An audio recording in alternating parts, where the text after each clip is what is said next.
صلى الله عليه وسلم. استغفر الله.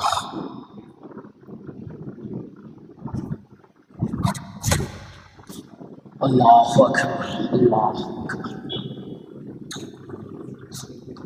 السلام عليكم ورحمة الله وبركاته.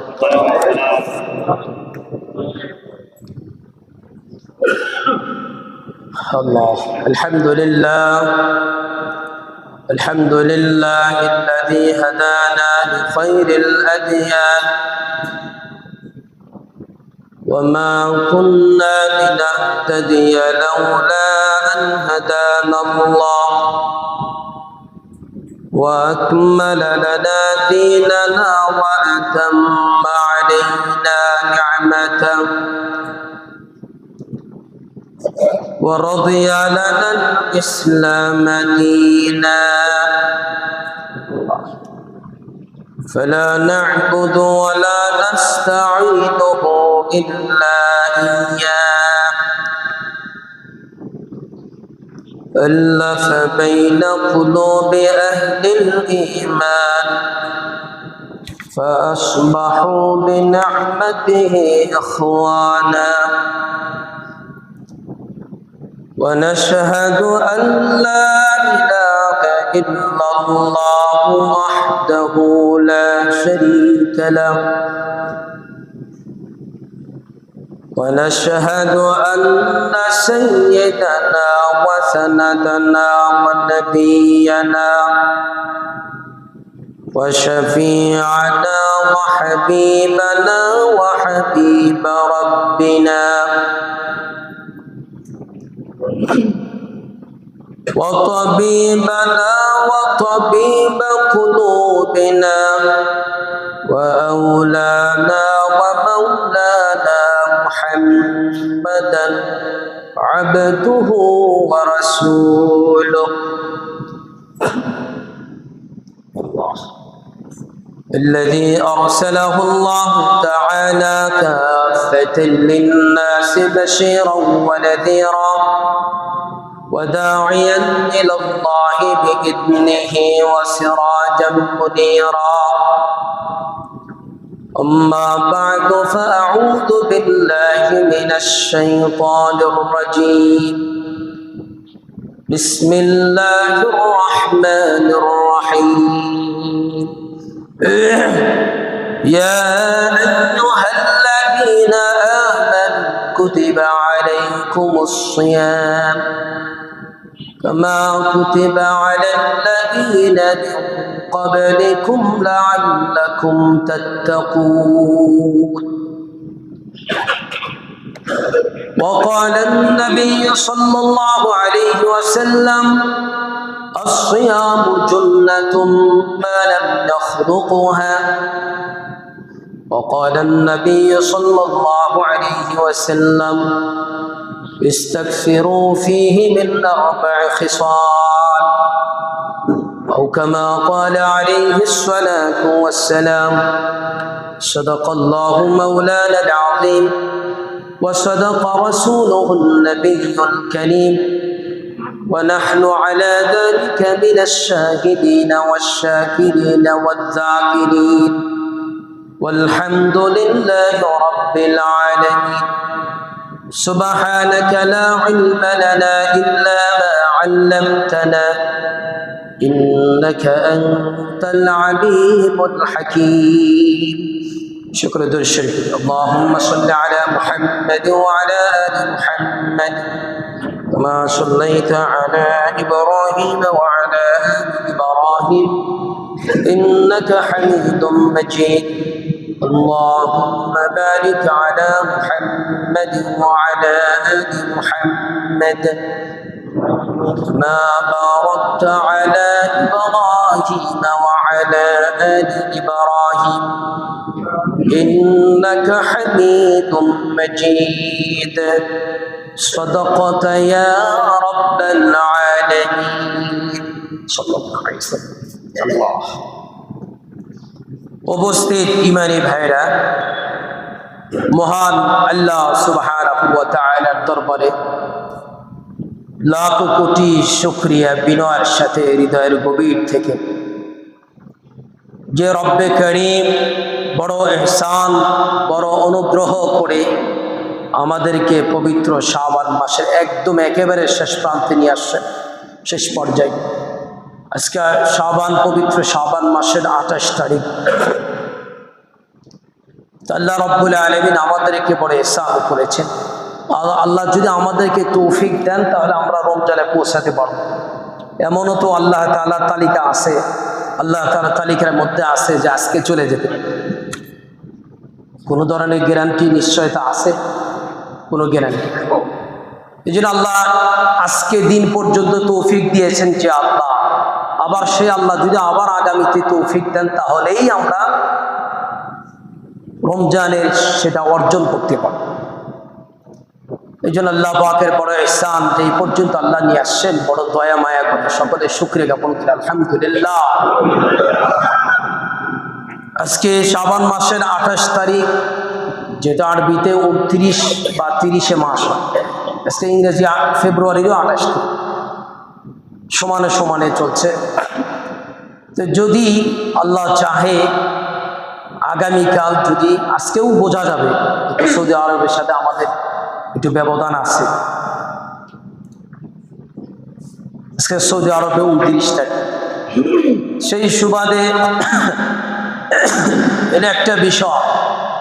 অনেক আমাদের বাংলাদেশের বিভিন্ন অঞ্চলে সৌদি আরবের সাথে মিল রেখে অনেক কিছু করে, এটা সম্পূর্ণ শরিয়া বিরোধী। কারণ হলো হাদিস থেকে প্রমাণিত, হুজুর সাল্লাল্লাহু আলাইহি সাল্লাম বলেছেন, তোমরা চাঁদ দেখে রোজা রাখো, চাঁদ দেখে রোজা খোলো তথা ঈদ করো। এখানে চাঁদের সাথে সম্পর্ক, কারণ সৌদি আরবের সাথে আমাদের অনেক ব্যবধান আছে। আমরা শুধু চাঁদের সাথে মিল রাখবো, আমরা তো তাদের সাথে আমাদের জোহরের নামাজ বলেন, মাগরিব, আসর, তারাবি পুরোটা মিল নেই। এই জন্য আল্লাহ তৌফিক দিলে কালকেও হওয়ার সম্ভাবনা আছে, রমজান মাসের প্রথম তারাবি ইনশাআল্লাহ, নতুবা রবিবারে তো কনফার্ম 30 তারিখ রবিবার। তো আল্লাহ রাব্বুল আলামিন যদি তৌফিক দান করেন তাহলেই তো আমরা সেই রমজানের যে শ্রেষ্ঠতম মাস, মাহে রমজান মাস, যেটা হয়তো আগামীকাল থেকেই সে রহমতের মাস, মাগফিরাতের মাস, মুক্তির মাস শুরু হবে। মেহনত মুজাহাদা করার মাস আগামীকাল থেকে হয়তো শুরু হবে ইনশাআল্লাহ।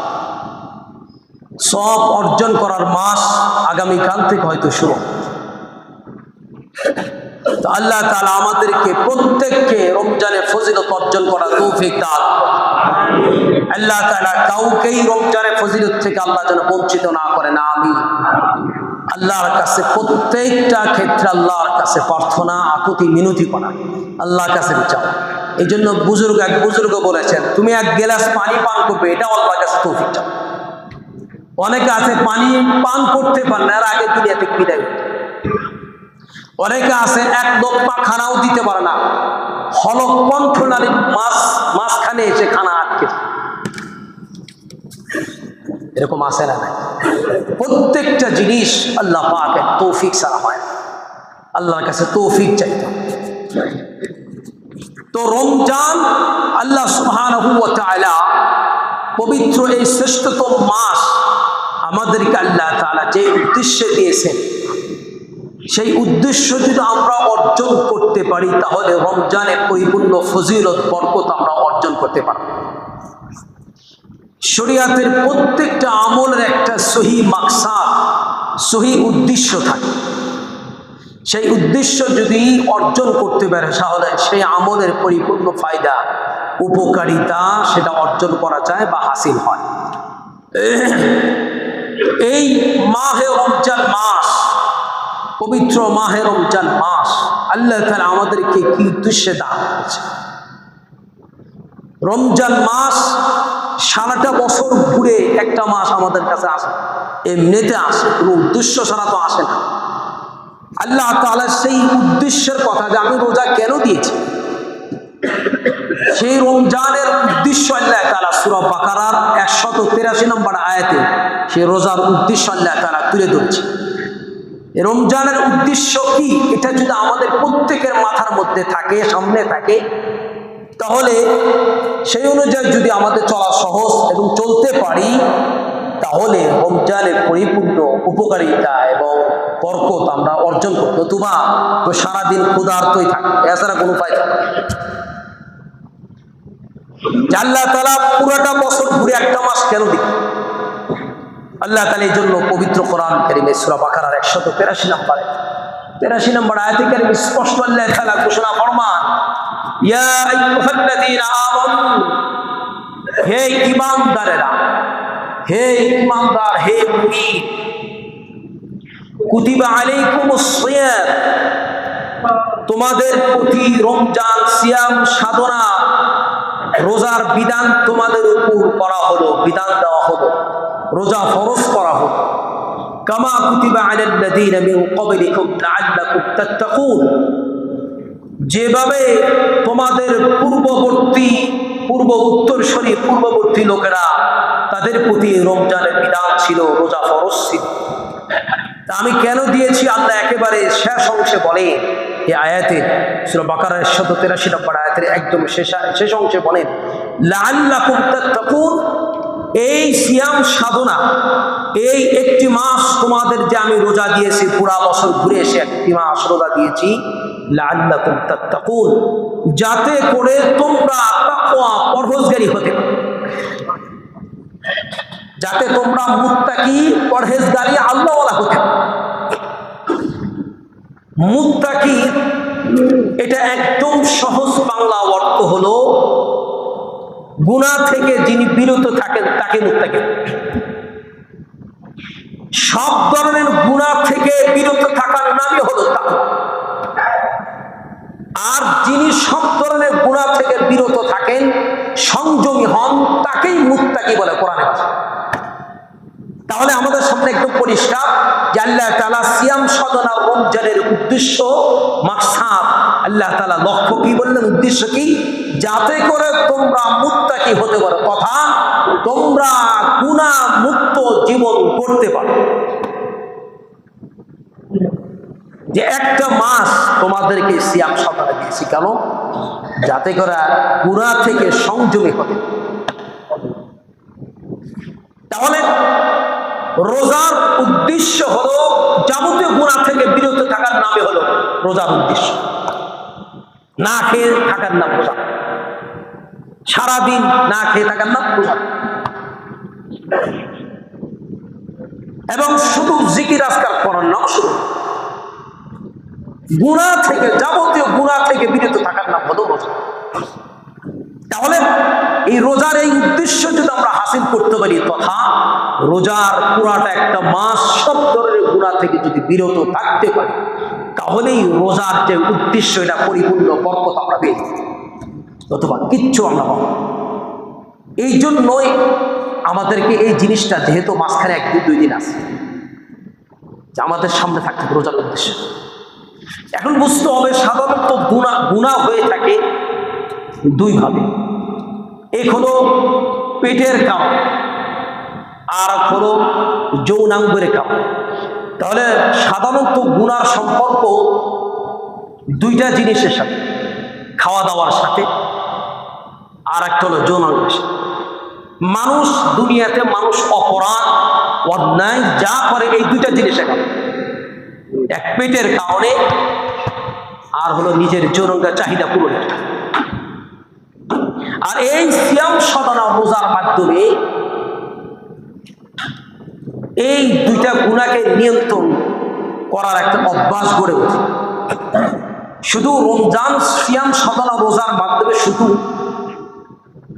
এই দুইটা গুনাহকেই নিয়ন্ত্রণ করা এমন পায়, সব ধরনের গুনাহ থেকে নিয়ন্ত্রণ করা সহজ হয় রোজার মাধ্যমে। তাহলে রোজা রেখে যদি আমরা সব ধরনের গুনাহ থেকে বিরত থাকতে পারি,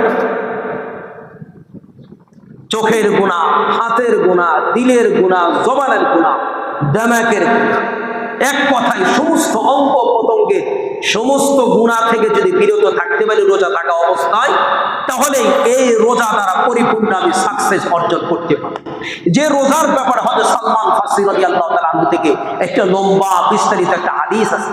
হুজুর সাল্লাল্লাহু আলাইহি সাল্লাম পবিত্র শাবান মাসের 29 তারিখে এক ভাষণ প্রদান করতেন, যে ভাষণের মধ্যে কথা ছিল, হে ইয়া আইয়ুহান নাস, হে লোক সকল, এমন একটি মাস তোমাদের মাঝে উপস্থিত হতে যাচ্ছে যে মাসে এমন একটি রাত্রি আছে যে রাত্রিতে ইবাদত করলে হাজার মাসের ইবাদতের চেয়ে বেশি সওয়াব অর্জন করা যায়। এই মাসের রোজাকে আল্লাহ ফরজ করে দিয়েছেন, রাত্রির ইবাদতকে অনেক সওয়াব আল্লাহ রেখেছেন। এই মাসে একটা নফলের সওয়াব অন্য মাসের ফরজের সমতুল্য দেওয়া হবে। যে মাসে একটি ফরজ ইবাদত করলে অন্য মাসে 70টা ফরজের সওয়াব দেওয়া হবে। লম্বা হাদিস। হে লোক সকল, রমজান সিয়াম সাধনা ধৈর্যের মাস, গুনাহ থেকে বিরত থাকার মাস। রমজান মাস মানুষের সুন্দর আচরণ ব্যবহারের মাস। রমজান মাস, এই মাসে মানুষকে আল্লাহ জাহান্নাম থেকে মুক্তির মাস, মুক্তি করে থাকেন। এই মাসে হুজুর সাল্লাল্লাহু আলাইহি ওয়াসাল্লাম হাদিসের শেষ অংশে কথাও বলেন, এই মাসে কেউ যদি কোনো রোজাদারকে ইফতার করায় আল্লাহ তাআলা তার গুনাহগুলো মাফ করে দেন এবং রোজাদারের সওয়াব থেকে কোনো কমতি হয় না। সাহাবায়ে কেরাম আরজ করলেন, ইয়া রাসূলুল্লাহ সাল্লাল্লাহু আলাইহি ওয়াসাল্লাম, আমাদের তো রোজাদারকে ইফতার করার মতো সামর্থ্য তৌফিক আমাদের অনেকের নেই, তাহলে আমরা কি করব? হুজুর সাল্লাল্লাহু আলাইহি ওয়াসাল্লাম কেউ যদি একটা খেজুর, এক পেয়ালা দুধ অথবা এক গ্লাস পানি দিয়েও যদি কাউকে ইফতার করায়, তাহলেও আল্লাহ তাআলা তাকে পূর্ণ একটি ওই রোজাদারের সওয়াব আল্লাহ তাআলা তাকে দান করবে এবং আল্লাহ তাআলা তার নাম জাহান্নামের খাতা থেকে কেটে দিবেন। এই মাসের কথা বলা ওই মাস রমজান মাস। তবে হ্যাঁ, এই রোজায় আমাদের জন্য জাহান্নাম থেকে মুক্তির কারণ হবে, গুনার মাফের কারণ হবে যদি রোজা রেখে যাবতীয় গুনাহ থেকে বাঁচতে। নতুবা এই রোজা দ্বারা আমাদের কিছু হবে। এবং এই রোজার কথাই বলা, আস-সাওমুলি ওয়া আনা আজজি বিহি। হাদিসে কুদসি আল্লাহ তাআলা বলেন, আস-সাওমুলি ওয়া আনা আজজি বিহি, রোজা আমার জন্য আর এই রোজার প্রতিদান স্বয়ং আমি আল্লাহ দিব তাকে। এটার মুহাদ্দিসিন কেরাম হাদিসে ব্যাখ্যা করেন যে আল্লাহ নিজ কুদরতে হাতে রোজাদারকে পুরস্কৃত করবে। এটা কি দিবেন, এটা কত দিবেন? স্বাভাবিক দুনিয়াতে কোনো প্রধানমন্ত্রী কাউকে যদি তার বাসভবনে ডেকে যদি পুরস্কৃত করে, এটা তো ছোটখাটো হয়। আর আল্লাহ রব্বুল আলামিন, মহান রব্বুল আলামিন রোজাদারকে নিজ হাতে পুরস্কৃত করবেন। কি দান করবেন, কত মহান পুরস্কারে পুরস্কৃত করবেন, একমাত্র আল্লাহই। এই কথা, এই রোজার কথাই বলা, আস-সাওমুলি ওয়া আনা আজজি বিহি, যে রোজা রেখে যাবতীয় গুনাহ থেকে বিরত থাকে, তাহলে এই রোজারই প্রতিদান আল্লাহ স্বয়ং দান করবেন। আস-সাওমুলি ওয়া আনা আজজি বিহি, কারণ কোনো না কোনো ইবাদতের মধ্যে মানুষের কিছু না কিছু নিয়ে থাকে, লৌকিকতা থাকে। কিন্তু রমজান মাসে সিয়াম সাধনা বোঝাটা সম্পূর্ণ একমাত্র সাধারণত আল্লাহর জন্যই করে থাকে। মানুষ জানে আমি যদি দরজা বন্ধ করি অথবা লুকোচুরি করে যদি গোপনেও যদি আমি পানাহার করি, কেউ না দেখলে আল্লাহ থাকে, এই বিশ্বাস থাকে। রোজার প্রতি একটা আন্তরিক থাকে, ভালোবাসা থাকে, না রোজা রাখি আল্লাহর জন্য। এই জন্যই রোজার কথা বলা হয়েছে, আস-সাওমুলি ওয়া আনা আজজি বিহি। যদি রোজা রেখে যদি যাবতীয় অন্যায় অপরাধ গুনাহ থেকে বিরত থাকতে পারে, তাহলে এই রোজার যে উদ্দেশ্য, সেই উদ্দেশ্য তথা বরকত, যাবতীয় বরকত, মাগফিরাত, রহমত, মুক্তি সব কিছু আমরা পাবো যদি এই রোজার দ্বারা যদি আমি সংযমী, গুনাহ থেকে সংযমী হতে পারি। এই জন্য তাহলে এখান থেকে আমাদের আল্লাহ তাআলা এই পবিত্র কোরআনুল কারীমের সূরা বাকারার 183 নম্বর আয়াত থেকে রমজানের মূল উদ্দেশ্য আমাদেরকে স্পষ্ট বলে দিয়েছেন যে রোজার দ্বারা কিন্তু অনাহারে, ক্ষুধার্ত, খামাখা ঘোরাফেরার নাম রোজা নয়। রোজা রেখে গুনাহমুক্ত একটি পবিত্র জীবন করার নামে হলো রোজা। একটা পবিত্র জীবনের সূচনা করাই হলো সিয়াম সাধনার উদ্দেশ্য। একটা পবিত্র জীবন করার উদ্দেশ্য সিয়াম সাধনার উদ্দেশ্য। আমি যদি সিয়াম সাধনা রোজা রেখে দিই, এই মাসটা থেকে যদি আমার জীবনের গতি তথা গুণামুক্ত জীবনের একটি গতি চাকা যদি চেঞ্জ না করতে, তাহলে বাকিটা 11টা মাস আমার সেভাবে এই মাসে যে যতটুকু কাজে লাগাইতে পারবে তথা নেক আমল এবং গুনাহ থেকে সংযমী যত হতে পারবে, বাকি 11টা মাস এটার প্রভাব তার মাঝে পড়বে। আর এই মাসে যদি রোজা রেখে যদি অন্যায় অপরাধ তীব্র থেকে যদি বাড়তে থাকে, তাহলে বাকি 11টা মাস ওইটাই তার মাঝে, কারণ তার 11 মাস কোর্স ঠিক মতো হয় না। এক মাস এই রমজান মাসে ঠিক মতো তার কোর্স হয় না, যার কারণে 11 মাস সেইভাবে সে চলতে পারে। কথার কথায় কেউ যদি রমজানের একটা মাস সব ধরনের গুনাহ থেকে বেঁচে থাকে, তাহাজ্জুদ করে এবং ফরজ নামাজগুলো জামাতের সাথে তাকবীরের সাথে যদি পড়ে, তাহলে বাকি 11টা মাস এটার প্রভাব কিছুটা থাকে। আর যদি এটা যদি যথাযথ যদি না কাজে লাগায়, কিচ্ছু নয়। এই জন্য আমাদেরকে রমজানের উদ্দেশ্যে কিন্তু মাথায় সবসময় রাখতে হবে। যদি উদ্দেশ্য যদি আমাদের বেকার হয়ে থাকে, তাহলে রোজাও রমজান রোজা রাখাইতে বেকার। আপ্রাণ চেষ্টা করা, পরিবেশগত যতই নাজুক অবস্থা হোক না, আপনি যদি চেষ্টা করেন গুনাহ থেকে বাঁচার জন্য, গুনাহ থেকে বাঁচার জন্য পরিবেশ আল্লাহ কুদরতি ভাবে করে দিবেন। কথা আপনি গুনাহ থেকে, চোখের গুনাহ থেকে আপনি রমজান মাসে নিজেকে বাঁচাইতে চান, আল্লাহ আপনি হেফাজত। একটা মাস আপনি নিজেকে গড়ে তোলেন, যেমন চোখের গুনাহ থেকে, কথার কথা একটা গুনার কথা, যে চোখের গুনাহ থেকে আমি চেষ্টা করি রাস্তাঘাটে যত বেগানা নারী আমি দেখবো না। আর হঠাৎ যদি পড়েও যায়, হাদিসে আছে যে কারো যদি বেগানা নারীর প্রতি হঠাৎ দৃষ্টি পড়ে যায়, সঙ্গে সঙ্গে ফিরে আনবে। প্রথম হঠাৎ দৃষ্টির কারণে আল্লাহ পাকড়াও করবে, এরপরে যদি সে ইচ্ছাকৃত ভাবে করে, তাহলে তার আমলনামায় গুনাহ লেখা। তাহলে আপনি এইভাবে পুরা রমজান মাস প্রতিটা মুহূর্ত আপনি বেগানা নারী, সেটা রাস্তাঘাটে হোক, মোবাইলের মাধ্যমে হোক, টেলিভিশনের মাধ্যমে হোক, কোনোভাবেই বেগানা নারীকে আমি দেখবো না। একটা মাস আপনি ট্রেনিং করে দেখবে, বাকিটা মাস এটার প্রভাব আপনার মধ্যে পড়বে যে না। আর বিশেষ করে চোখের গুনাহ থেকে বেঁচে না থাকলে ইবাদতে মজা পাওয়া যায়। কারণ চোখের গুনাহ যত বেশি করবে, চোখের দ্বারা ইবাদতে, যখন নামাজে দাঁড়াবেন, এবার চোখের সামনে পাবেন, তখন আপনি ইবাদতের যে একাগ্রতা, মনোযোগ, মনোনিবেশ না। এই জন্য বিশেষ করে রমজান মাস যে আমার চোখ দ্বারা যত গুনাহ এটা করবো আস্তে আস্তে, এটা একদিন হবে। এই আপনি একটা মাস ট্রেনিং করেন যে আমি চোখের গুনাহ আমি করবো, দেখবেন চোখের গুনাহ থেকে বাঁচতে অন্তরে যে আত্মতৃপ্তি আসে। হ্যাঁ, সাময়িক কষ্ট, তাকে দেখতে পারি নাই, মজাটা নিতে পারি, কিন্তু না দেখার যে মজা, এটা আপনি আর আল্লাহ ছাড়া কেউ। কারণ মানুষের সমস্ত দেহকে ধ্বংস করে চোখের গুনাহ থেকে সূচনা। বিশেষ করে রমজান মাসে এই একটা গুনাহ কথা বলতেছে, এই গুনাহ থেকে আপনি বেঁচে থাকেন। আপনি দেখতে পারেন কোরআন তেলাওয়াত অনেকে পারেন না, শুনবেন, শোনেন। বড় বড় আরবদের বড় বড় শায়েখ আছেন, তাদের তেলাওয়াত শুনবেন। এর দ্বারাও তো রুহানি খোরাক, অন্তর প্রশান্তি হবে, দিল পরিষ্কার হবে। তেলাওয়াত শুনলে মাশাআল্লাহ ভালো। ইসলামী সঙ্গীত আছে, সুন্দর সুন্দর হামদে নাত আছে, শুনবেন।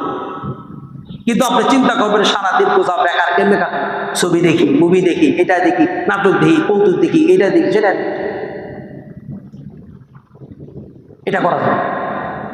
আপনি হয় বিভিন্ন আমলের মাধ্যমে আপনি সময় কাটান, অথবা যদি নাই করেন কোরআন তেলাওয়াত, অথবা এটাও তো হতে পারে যে একটা রোজার মাস সুবর্ণ সুযোগ, যে এই মাসে আমি কমাস কম যদি শুদ্ধভাবে কোরআন যদি আমি শিখে না থাকি, আমি পড়তে না পারি, যে কোনো অসংখ্য মাদ্রাসা ছাত্র আছে, হাফেজে কোরআন আছে, আলেম আছে, বা আমাদের মসজিদেও ফ্রি সার্ভিস, ফ্রি শেখানো হয় রমজান মাসে। যোগ্যতা করে আপনি শেখেন, আপনি নিজের মধ্যে তলব, নিজের মধ্যে আগ্রহ পয়দা করেন। হতে পারে আল্লাহ তাআলা এই যে রমজানের মাসের উসিলায় এবং আপনি কোরআনের ছাত্র হয়ে এই উসিলা আল্লাহ মাফ করে দিতে পারেন। আপনি আগামী রমজান পাবেন, এর গ্যারান্টি আপনি কে দিচ্ছে? কে সার্টিফিকেট দিচ্ছেন? আপনি যে কোরআন শিখতে কথা কথাই, রমজান তো কোরআনের মাস। আপনি বেকার সময় অযথা নষ্ট করলে, দুনিয়ার জন্য 12-14 ঘন্টা আপনি ঠিকই নষ্ট করলে। যে কোরআন আমরা চাই নাই, বিনা বরখাস্তে উম্মতে মুহাম্মদ আল্লাহ দান করেছে, আর এই কোরআন আপনি শিখলেন না, এই জবাব আপনি কি? আর হাদিসে কথাও আছে, যারা কোরআন পড়বে, কোরআন তেলাওয়াত করবে, কোরআন উপর আমল করবে, কিয়ামতের দিন কোরআন তাদেরকে সুপারিশ করে জান্নাতে নিয়ে যাবে। তাহলে এখন কথা হলো, পক্ষান্তরে যদি আমি কোরআন না পড়ি, কোরআন যদি না শিখি, কোরআন অনুযায়ী যদি আমল না করি, কোরআন বিদ্বেষ যদি হয়, তাহলে বিপরীত কোরআন আমার বিরুদ্ধে মামলা করে আমাকে জাহান্নামে পাঠাবে। কথা পরিষ্কার, ঠিক না ব্যাটি? এই জন্য আল্লাহ তাআলা আমাদেরকে চোখের গুনাহ, যাবতীয় গুনাহ থেকে বেঁচে থাকা তৌফিক দান করেন।